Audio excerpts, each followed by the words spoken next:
My name is Robert Flynn Johnson, and for 35 years I was a curator of prints, drawings, and photographs, both in Worcester, Massachusetts, Baltimore, Maryland, and for 32 years the head curator at something called the Achenbach Foundation for Graphic Arts in San Francisco, which is the largest print, drawing, and photography collection west of Chicago in the United States.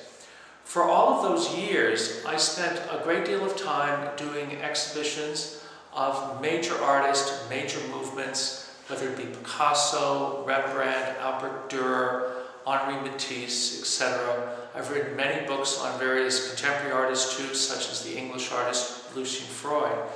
And I very much enjoyed being a curator. I very much enjoyed doing research on famous artists, famous photographers even, Walker Evans and others.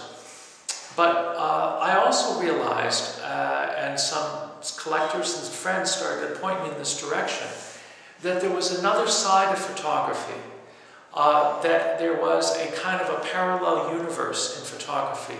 You had the major photographers, and you had other photographs, and sometimes the other photographs could be as beautiful as some of the major photographers. And this comes about because the camera allows the possibility of something magic happening even in the hands of a person who's not very skilled. About 15 years ago, a collector friend of mine wanted to show me some snapshots. And I said to him, why would I want to look at these snapshots? They're just some family pictures. They couldn't be very interesting. And he showed them to me, and every single one of them was beautiful. Every single one was beautiful. His name was Gordon Bennett. His name was Gordon Bennett. And I said, well, what are these? He said, well, I had to look through thousands of photographs to find these. But amongst those thousands of photographs are some absolute jewels. And look at these things. Look what I found. And so he got my curiosity going. And so I started collecting these too.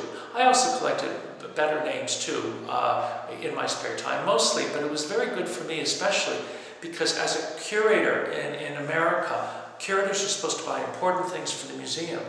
But I once said to my director, do you mind if I go and buy snapshots? And he said, no, we don't collect snapshots at the museum. So I started collecting these things because there was no competition, there was no conflict of interest. And so I started collecting these, and then over time I built up a body of photography. Not just snapshots, but other photographs, which very often today people call vernacular photography. Photography that wasn't meant with the intention of being fine art. Photographs to document a building, propaganda photographs, photographs of medical photographs, police photographs, etc. And so I started building up this material. And 5 or 6 years ago, I published my first book called Anonymous. Just this spring, my publisher in London, Thames & Hudson, we came out with volume 2, so to speak. The first book is of anonymous photographs in general, and this book that has just come out is on anonymous photographs of people. And so it has photographs of people from youngsters all the way through old age and death. The nature of collecting in this area is very, very personal. You do not collect with your ears, you collect with your eyes.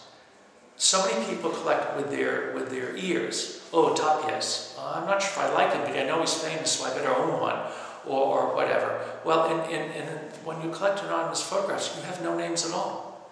It's like going into a wine store and all the bottles have no labels, you know. It's only what you taste, and your eye is the taster of these images. And so consequently, it takes time to learn your taste in this area. But when you do, you get very passionate, and you know exactly what you're looking for. But it takes time, it takes looking. It's not easy, and of course there's no brand names. And so that's one of the things that you see in this gallery is many works of art, most of which don't have names. There are a few that do have names. And I'd like to point out a couple. Maybe we start now.